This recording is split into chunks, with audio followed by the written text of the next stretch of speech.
24 जून 1564 का वह ऐतिहासिक दिन था जब हमारी बहादुर गोंड रानी दुर्गावती दोनों हाथों से तलवार चलाती हुई शत्रु सेना का संहार करती हुई आगे बढ़ रही थी। थोड़ा सा सैन्य बल होने के बावजूद हमारी रानी रणचंडी बनकर युद्ध कर रही थी।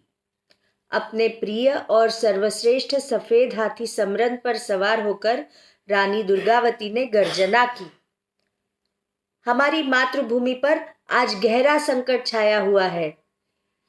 हमारी मातृभूमि की रक्षा करना हमारा परम कर्तव्य है। मेरे प्रियजनों, आओ शत्रु को दिखा दो कि जब तक एक भी राजपूत जिंदा है तब तक गढ़ा राज्य पर कोई पैर भी नहीं रख सकता।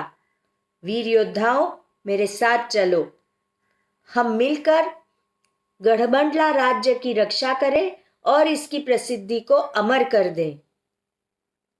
इस युद्ध का वर्णन करते हुए अबुल फजल ने भी लिखा है कि रानी दुर्गावती अपने प्रिय हाथी समरन पर सवार थी। हाथी पर ध्वज लहरा रहा था। रानी दुर्गावती ने शिरस्त्राण और शस्त्र धारण किए हुए थे। 5000 सैनिकों की सेना लेकर रानी दुर्गावती आसिफ खान की सेना पर टूट पड़ी थी। दोनों रानी दुर्गावती की दुधारी तलवार और समरन हाथी शत्रु सेना का विशाल सेना का संहार करते हुए आगे बढ़ रहे थे।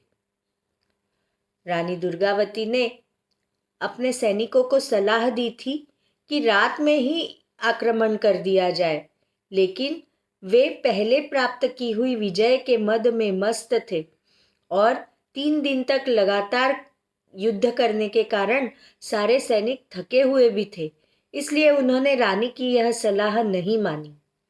परिणाम स्वरूप वही हुआ जो नहीं होना चाहिए था।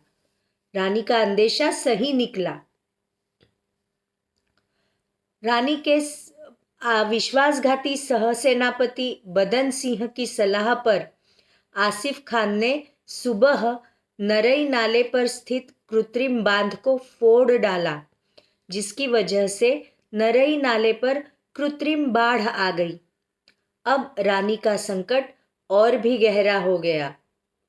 ऐसे में रानी ने अपने सैनिकों को सूचित किया कि तुम यदि लौट कर जाना चाहते हो और कहीं आश्रय लेना चाहते हो तो जा सकते हो, लेकिन मेरे पास तो 2 ही विकल्प है, विजय या बलिदान। यह कहकर रानी ने युद्ध जारी रखा।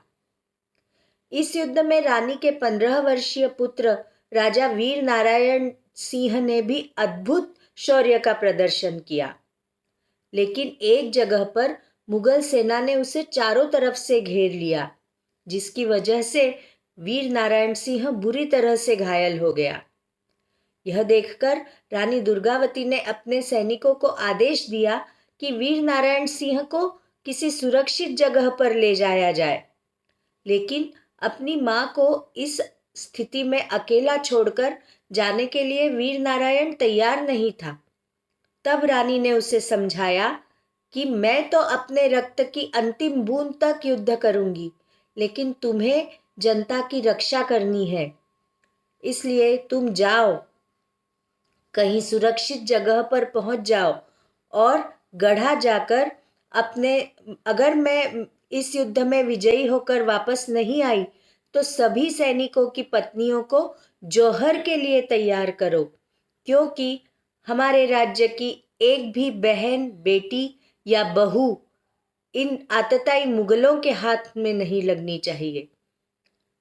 यह सुनकर वीर नारायण बड़े भारी मन से सैनिकों के साथ चौरागढ़ के किले की ओर रवाना हो गया और रानी दुर्गावती रणचंडी बनकर युद्ध करती रही।